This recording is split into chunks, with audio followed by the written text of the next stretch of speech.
Good morning, Ms. Neville, science and math parents. I'm reaching out to you because I just wanted to let you know that I am still updating grades in math and in science. So if you see any grading discrepancies, I need you to email me what those discrepancies are. For example, if the Magic School Bus assignment is an 80 in Schoology, but I've still got it as a 20 in Power School, I need you to let me know that so I can make sure those grades are matching.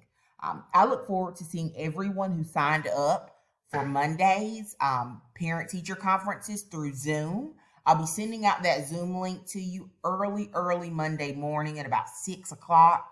So be sure to check your emails. I'm going to be confirming your times that you set up with me and sending you that link. Have a really great morning. I look forward to seeing your babies this morning. Have a great one.